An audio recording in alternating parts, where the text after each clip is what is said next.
하나님 주시는 말씀 같이 보겠습니다. 요한복음 1장 12절 말씀입니다. 요한복음 1장 12절 한 절 말씀입니다. 우리 함께 읽겠습니다. 시작. 영접하는 자 곧 그 이름을 믿는 자들에게는 하나님의 자녀가 되는 권세를, 다시 한번 읽을까요? 영접하는 자 곧 그 이름을 믿는 자들에게는 하나님의 자녀가 되는 권세를 주셨으니. 아멘입니까? 자, 여러분에게 제가 질문을 하면서 설교를 시작하겠습니다. 자, 여러분에게는 이해가 먼저입니까? 믿음이 먼저입니까? 자, 어떤 일이 이해가 되어야 움직이세요? 아니면 그냥 믿고 움직이세요?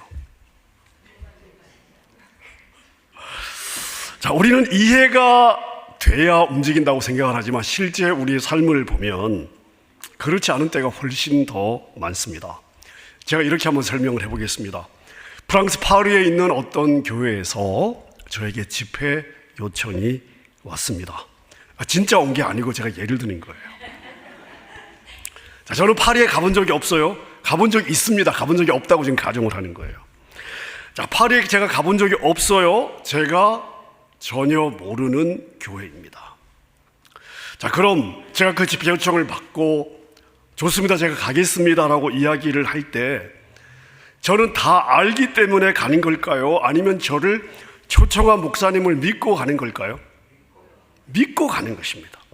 처음에는 그 목사님을 믿고 가는 것입니다. 자, 그러니까 이해가 먼저가 아니고 믿음이 먼저이죠. 자, 근데 우리 교회에 오셔서 위근호 강의를 하셨던 우리 성원용 목사님, 파리에서 30년 넘게 지금 목회를 하고 계신데요. 그런데 성 목사님이 제가 파리 간다고 그랬더니 성 목사님이 저한테, 목사님, 제가 30년 넘게 파리에 살고 있습니다. 제가 목사협의 회장도 하고 파리협의 회장도 하고 30년 동안 제 파리 빤한데 제가 파리 모르겠습니까? 파리에 그런 교회 없습니다 라고 이야기를 한다면 제 믿음은 흔들릴까요? 안 흔들릴까요? 당연히 흔들리게 될 것입니다. 자, 근데 그래도 초청이 왔으니까 제가 비행기를 타고 파리를 갔어요. 갔더니 교회가 존재했습니다. 자, 첫날 집회를 했어요. 자, 그리고 첫날 집회를 마치고 제가 성 목사님에게 전화를 드렸습니다. 목사님, 제가 파리에 왔습니다. 그랬더니 성 목사님이 계속 그러시는 거예요. 그런 교회가 없다고. 자기가 30년 동안 이 파리에 있었지만 목사님, 그런 교회 파리에 없어요. 자, 그럼 제가 성 목사님 말을 들을까요? 안 들을까요? 들을까요? 안 들을까요? 잘 모르시겠어요? 안 듣죠. 성 목사님이 파리에서 30년 목회를 하셨던, 50년 목회를 하셨던 제가 안 듣죠. 왜냐하면 저는 어제 그 교회에서 집회를 했어요? 안 했어요? 집회했단 말입니다. 자, 그 교회가 저에게 한번 검증이 된 거예요. 자, 그렇기 때문에 누가 뭐라고 해도 제 믿음은 흔들리지 않습니다. 저는 처음에는 믿고 왔어요. 근데 검증이 되었습니다. 제 믿음이 증명이 되었습니다. 그 다음부터는 그 교회 누가 뭐라고 해도 그 교회는 있는 것입니다. 제 믿음은 흔들리지 않습니다. 여러분, 우리가 신앙생활 하면서 믿음을 따라 살아가야 되는데 왜 우리의 믿음은 계속해서 흔들릴까요? 왜 우리의 믿음은 좀 이렇게 견고하게 흔들리지 않고 쭉 갔으면 좋겠는데 왜 우리의 믿음은 이렇게 흔들릴까요? 자, 증명되지 않은 믿음을 가지고 있기 때문에 그렇습니다. 믿음에는 두 가지 종류가 있어요. 하나는 암기된 믿음이 있습니다. 이 암기된 믿음에는 능력이 없어요. 확신이 없습니다. 암기된 믿음에는 역사가 일어나지 않습니다. 상황에 따라 이리저리 흔들리죠. 자, 암기된 믿음이 있어요. 또 하나는 증명된 믿음입니다. 이 증명된 믿음에는 확신이 있어요. 역사하는 능력이 있습니다. 암기된 믿음은 조금만 유혹이 오고 시험이 오면, 환란이 오고 장애물을 만나면 흔들려요. 하지만 증명된 믿음은 흔들리지 않습니다. 자, 그럼 내 믿음이 암기된 믿음인지 증명된 믿음인지는 어떻게 알 수 있을까요? 하나님은 신실하시다. 하나님은 나를 돌보신다. 하나님은 나의 보호자가 되신다. 하나님은 창조주이시다. 하나님은 살아계시다. 나는 분명히 하나님을 이런 하나님으로 믿는 것 같습니다. 분명히 난 믿는 것 같아요. 나의 이 믿음이 암기된 믿음인지 증명된 믿음인지를 어떻게 알 수 있을까요? 자, 여러분, 나의 믿음이 어떤 믿음인지를 알기 위해서는 내가 가지고 있는 이 믿음과 정반대의 상황 가운데 들어가 보면 대번에 알 수 있습니다. 나는 하나님이 선하신 분이라고 알고 있어요. 그렇게 믿고 있단 말입니다. 자, 그런데 내 삶에서 하나님의 선하심을 조금도 발견할 수가 없어요. 하나님은 나를 돌보시고 하나님은 나를 케어하시고 그리고 하나님은 기도에 응답하시는 하나님으로 알고 있습니다. 자, 근데 아무리 기도해도 응답이 없어요. 내 상황을 보면 하나님이 나를 돌보지 않는 것 같습니다. 자, 이렇게 말도 안 되는 상황, 내 믿음과 정반대의 상황 가운데 들어가면 내가 가지고 있는 믿음이 암기된 믿음인지 증명된 믿음인지를 알 수가 있습니다. 그냥 내가 알아요. 자, 여러분, 그러면 언제 암기된 믿음이 증명된 믿음이 될 수 있을까요? 언제? 암기된 믿음은 증명된 믿음으로 자라가야 되는데, 바뀌어야 되는데, 언제 암기된 믿음이 증명된 믿음이 될 수 있을까요? 자, 말이 안 되는 그 상황을 다 통과하고 끝까지 갔을 때, 그때 우리의 암기된 믿음은 증명된 믿음이 되기 시작합니다. 여러분, 하나님이 우리를 하나님의 성품과 정반대되는 방향으로 이끌어 가실 때가 있습니다. 나는 분명히 하나님은 선하신 하나님으로 알고 있습니다. 그렇게 믿어왔는데 하나님이 꼭 내 인생을 가지고 장난을 치는 것 같아요. 나의 삶에서 하나님의 그 선하심을 조금도 느낄 수가 없습니다. 아무리 기도해도 침묵하시는데 너무 그 침묵이 길어요. 자, 이렇게 내가 가진 믿음과 정반대의 상황 가운데 들어가서 내가 그 상황을 끝까지 견뎌냈을 때 비로소 내 믿음은 암기된 믿음에서 증명된 믿음으로 바뀌기 시작하는 거예요. 여러분, 우리의 신앙의 아이러니가 뭐냐면요, 하나님은 우리를 너무너무 사랑하셔요. 아멘입니까? 하나님은 우리를 너무너무 사랑하심에도 불구하고 우리가 전혀 원하지 않는 상황을 겪게 하실 때가 있다는 거예요. 이때 세상은 뭐라고 가르쳐요? 세상 다른 종교는 뭐라고 가르칩니까? 참아라, 견뎌라, 끝까지 견뎌야 돼. 그 고난이 지나갈 때까지 이빨을 꽉 물고 견뎌 라고 가르쳐요. 자, 근데 여러분, 성경은 그렇게 말하고 있지 않습니다. 하나님의 말씀은 그렇게 가르치고 있지 않아요. 자, 야고보서 1장을 한번 보겠습니다. 야고보서 1장에 야고보 사도가 우리에게 이렇게 권면하고 있습니다. 우리 2절부터 같이 한번 읽겠습니다. 시작. 내 형제들아, 너희가 여러 가지 시험을 당하거든 어떻게 하라고요? 온전히 기쁘게 여기라. 왜요? 3절입니다. 이는 너희 믿음의 시련이 인내를 만들어내는 줄 너희가 알미라. 인내를 온전히 이루라.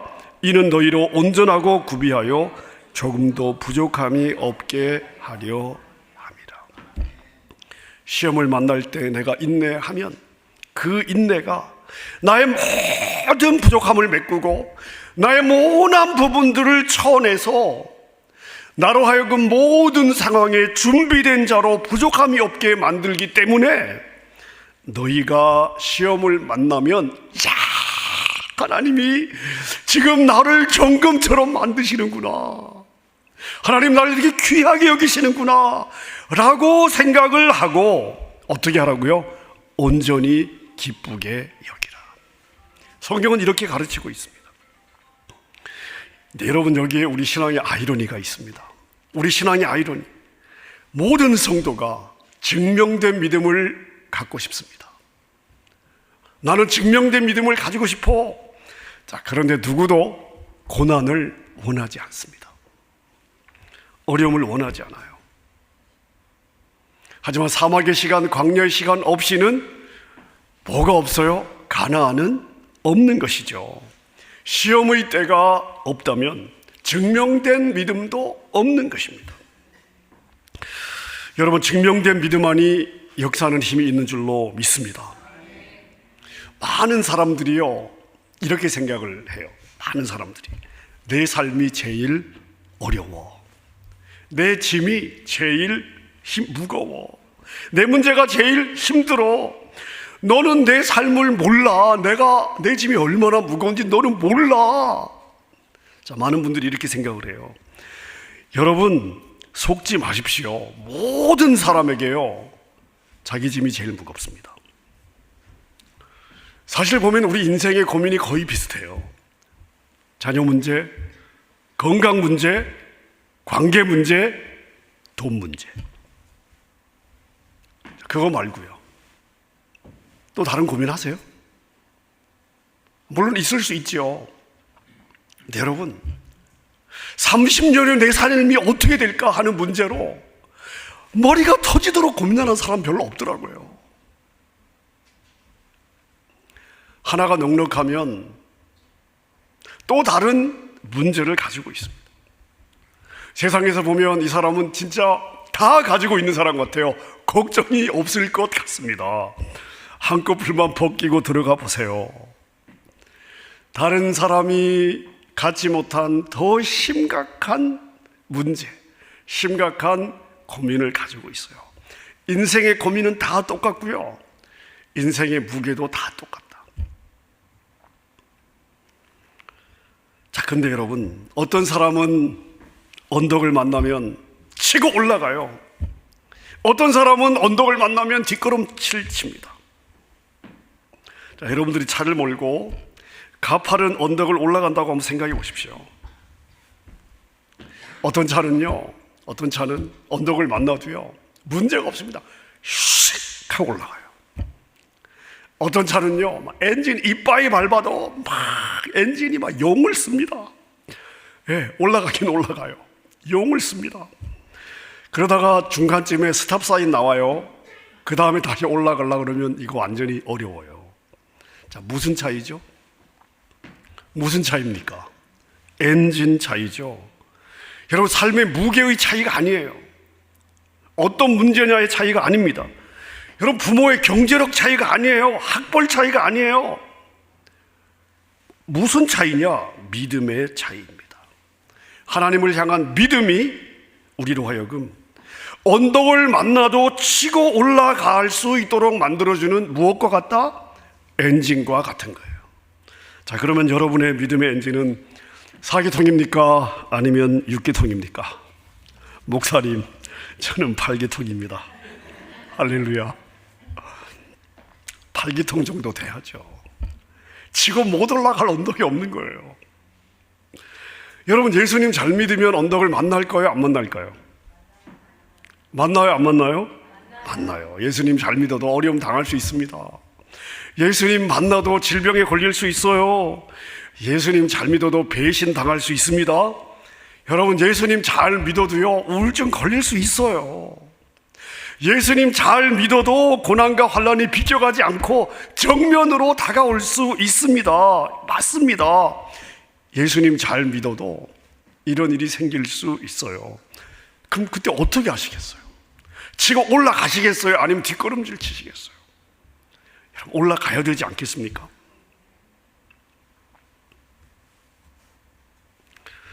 제가 6월 달에 말리에지에 있었던 한디포라는 포럼에 갔었습니다.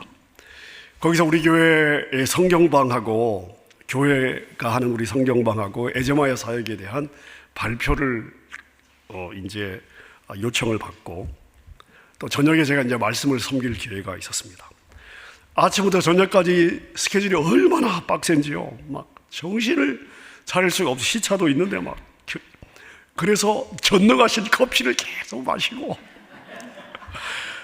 진짜 커피에는 여러분 전능한 힘이 있습니다. 예. 마지막 날 저녁 말씀을 이제 섬기고 몇몇 분들이 저한테 뭐 좀 먹으러 가자고 저를 데리고 가시더라고요. 밤이 이제 10시가 돼 가는데. 그래서 제가 어디로 갈까 이제 궁금했어요. 레스토랑은 말레이시아는 24시간을 하나? 여기도 먹자 골목이 있나? 하는 그런 생각을 하면서 제가 따라갔는데요. 도착했다고 차에서 딱 내리는데 막 사방천지 똥냄새가 너무 나는 거예요. 막 똥냄새가 진동을 해요. 이게 뭐지? 했는데 이 식당 이 야외 천막이에요. 건물이 아니고 야외 천막. 예. 시장통이 다 야외 천막으로 되어 있고 천막 밑에 테이블에서 이제 앉아서 먹는데 음식을 주는 식당이 아니고요.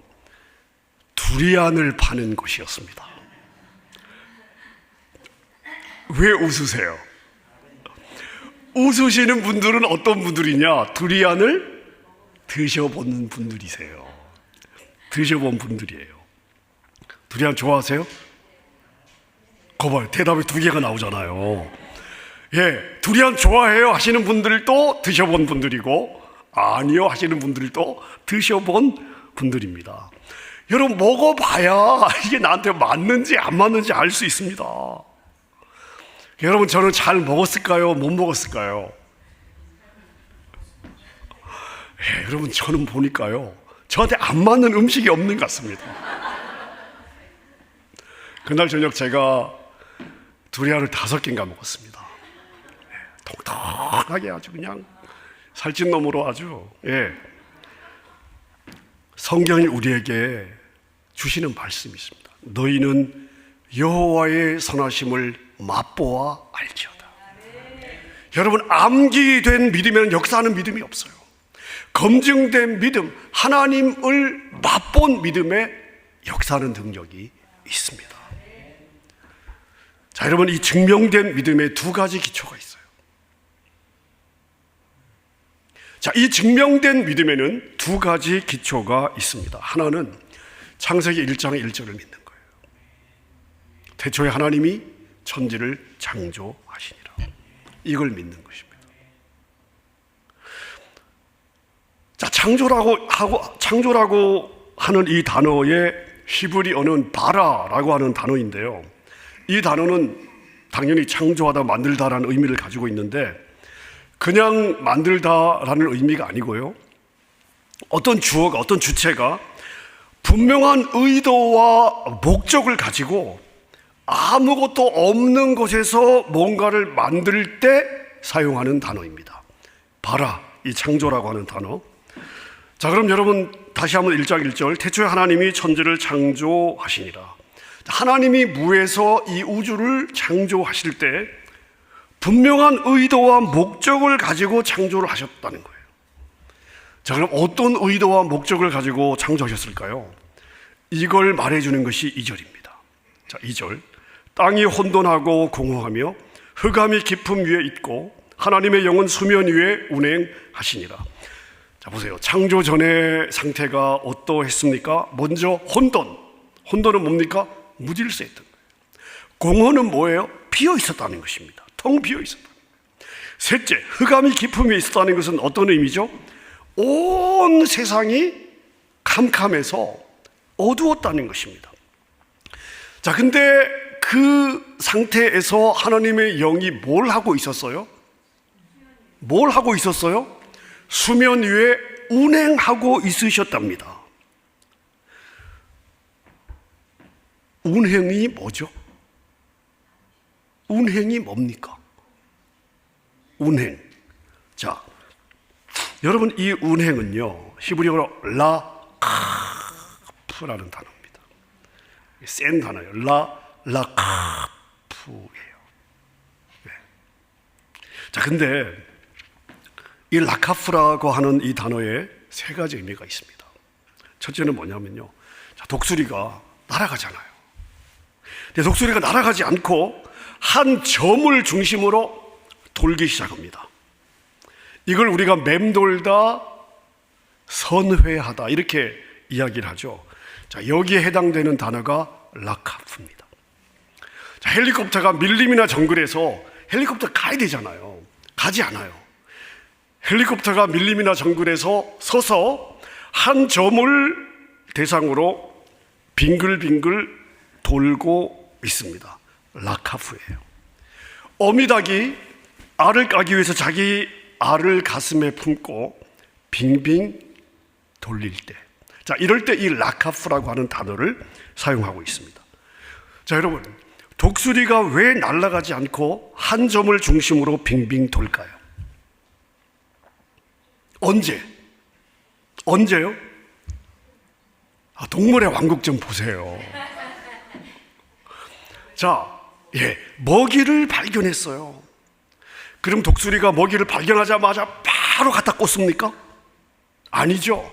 도는 거예요. 그 먹이를 발견해도 바로 내려가지 않아요. 먹이를 보면서 빙빙 돌면서 주변의 지형 지물과 자기가 덮쳤을 때 혹시 생길 위험이 있는지 상황을 정확하게 파악합니다. 실수하지 않기 위해서 완벽하게 그 먹이를, 그 먹잇감, 자기가 찍은 그 먹잇감을 낚아채기 위해서 기회를 보는 거예요. 여러분, 헬리콥터가 정글이나 밀림에 적이 있으면 안 가고 돌아보세요. 바로 타겟이 되지 않겠습니까? 그럼 헬리콥터가 왜 정글이나 밀림에서 돌아요? 착륙할 지점을 찾거나 아니면은 아군을 수색할 때 빙글빙글 도는 거예요. 그러니까 주어에게 분명한 목적과 의도가 있는 것입니다. 빙글빙글 돌 때는. 자, 어미닭이 왜 알을 품고 빙빙 돌릴까요? 왜 돌리는지 아십니까? 어미닭이 알을 깔 때 21일간을 품는다고 그래요. 거의 24시간. 먹는 시간을 제외하고 24시간 품는다 그럽니다. 마지막 3, 4일은요 24시간 동안 아무것도 먹지 않고 알을 품는데요. 자, 왜 어미닭이 알을 품을까요? 혹시 아시는 분 있습니까? 저도 알고 싶습니다. 그런데 이 사람들이 짐작하기에 어미닭이 아닌데 어떻게 알겠어요, 저희가. 어미닭이 그 알에게 자기 체온을 알의 모든 표면에 골고루 주기 위해서 안에 품고 자기 품에 품고 돌리는 것은 아닐까, 이렇게 짐작들을 하고 있습니다. 자, 그럼 하나님이 천지를 창조하시는데 하나님이 신이 수면 위에서 왜 라카프 하셨을까요? 뭘 하고 계셨던 걸까요?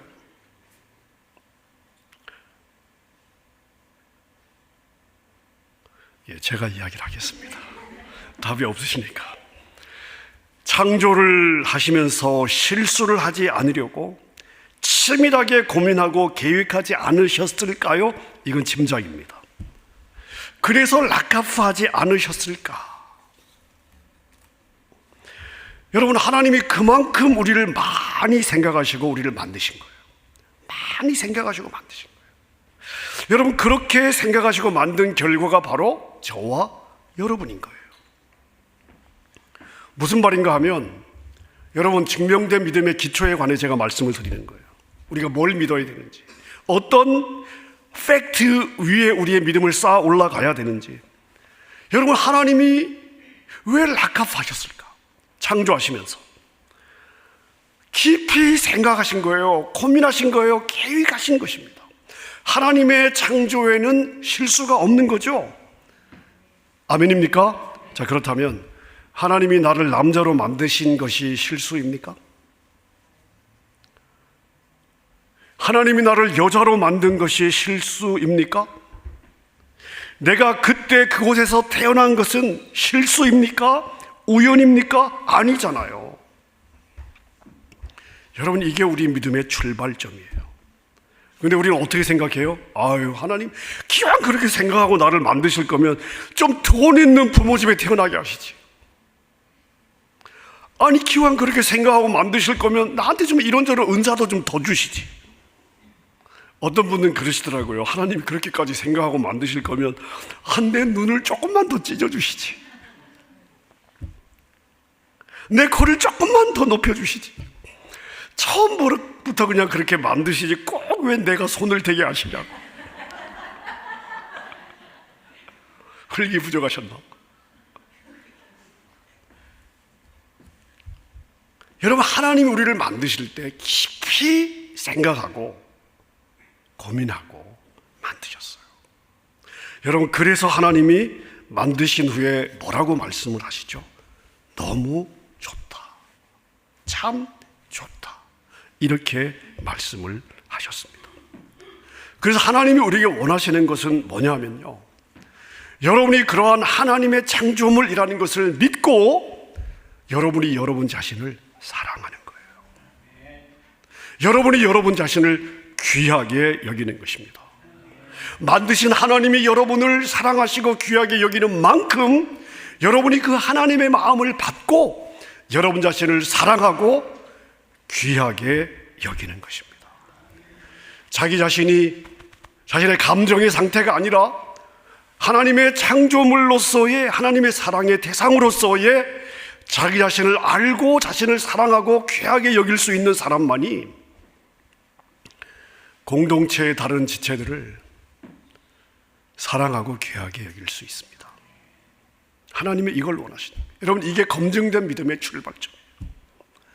자, 그 다음 증명된 믿음의 두 번째 기초는 뭐냐면요, 자, 오늘 우리가 읽은 요한복음 1장 12절에 보니까 영접하는 자 곧 그 이름을 뭐하는 자에게는요, 믿는 자들에게는 뭘 주셔요?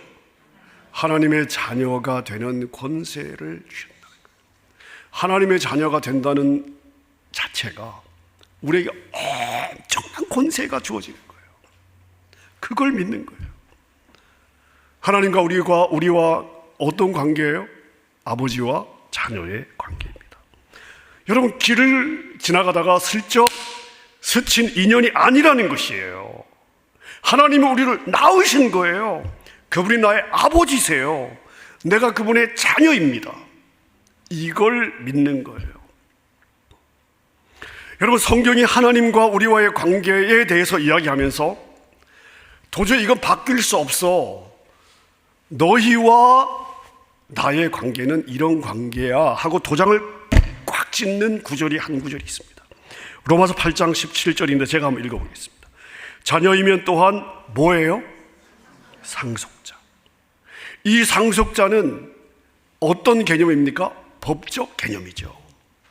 자녀이면 내가 예수님을 믿었어요. 하나님의 자녀가 되는 권세를 주신다며요. 그게 무엇을 의미하냐 하면 상속자 곧 하나님의 상속자요, 그리스도와 함께하는 상속자라는 거예요. 우리가 믿을 때 하나님의 자녀가 되었습니다. 하나님의 자녀가 되면서 동시에 자녀니까 법적인 자녀가 된 거예요. 우리는 하나님이 가진 모든 것을 다 받는 상속자가 된 거예요.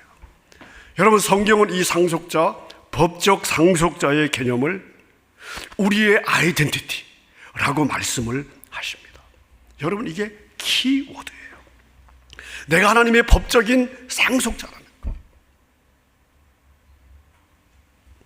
옆집 아이가 아무리 똑똑하고 이쁘고 내 자식은 아빠 엄마 심쿵에 그냥 인사도 제대로 안 하고 했는데 옆집에는 얼마나 인사를 잘하는지 몰라. 그냥 만나기만 하면 너무 인사를 잘해. 여러분, 그러면 여러분이 가진 재산을 옆집 아이에게 주십니까? 뭐 줄 게 있어요? 옆집 아이에게 주세요? 아니잖아요. 말 안 들어도 누구에게 줘요? 속을 뒤집어 놔도 누구에게 주는 거예요? 내 자식에게 주는 것입니다. 여러분, 만약 부모가 안 주면 달라고 요구할 권리가 법적인 권리예요. 이게 법적 상속자의 특권입니다. 여러분이 하나님의 모든 것을 다 요구하고 다 받을 수 있는 법적인 자격이 있다는 거, 여러분, 이게 여러분에게 믿어지시기를 바랍니다. 이 두 가지가 검증된 믿음의 출발점이에요. 말씀을 정리하겠습니다. 여러분, 창조주는 모든 것을 만드신 분입니다. 모든 것을 다스리시는 분이십니다. 이 하나님이 여러분에게 어떤 분이냐 하면 아버지세요. 그 아버지의 모든 것이 다 누구 거예요? 여러분의 것입니다. 요구할 권리가 있습니다. 법적 권리가 있습니다. 많이 요구하면 많이 받습니다. 이게 반복되면 여러분의 믿음은 암기된 믿음에서 검증된 믿음으로 나아가게 되는 거예요. 이건 팩트예요. 근데 그걸 내 삶에서 엑서사이즈 하면 할수록 나는 이 팩트를 알고만 있던 자리에서 이 팩트를 누리는 삶으로 나아가게 되는 것입니다. 아멘입니까? 여러분, 이것을 믿고 우리 하나님 아버지를 더 많이 기대하는 삶이 될 수 있기를 바랍니다. 이것을 믿고 하나님과 더 친밀한 교제로 나가는 여러분 되시기를 바랍니다. 이런 검증된 믿음으로 승리하는 여러분 되시기를 우리 주님의 이름으로 축원합니다. 말씀 생각하면서 함께 우리 찬양했으면 좋겠습니다. 큰 죄인 복받아 빌 길을 얻었네, 한없이 넓고 큰 은혜 베풀어 주소서. 우리 4절 5절만 우리 찬양하도록 하겠습니다. 큰 죄인 복받아 갈 길을 얻었네, 한없이 넓고 큰 은혜 베풀어. 다시 한번. 큰 죄인 복받아 살 길을 얻었네, 한없이 넓고 큰 은혜 베풀어. 여러분, 이걸 믿으셔야 돼요. 다시 한번 고백하십시다. 큰 죄인 복받아 살 길을 얻었네, 한없이 넓고 큰 은혜 베풀어. 여러분, 그 소리가 주님께 나아가는 것입니다. 내가 주께로 지금 가오니, 십자가의 보혈로 날 씻어주소서. 그 피가 마음속에 증거됩니다. 내 기도 소리 들으사 나아가소서. 그 피가 마음속에, 그 피가 마음속에 증거됩니다. 내 기도 소리 들으사 나아가소서. 다시 한번. 그 피가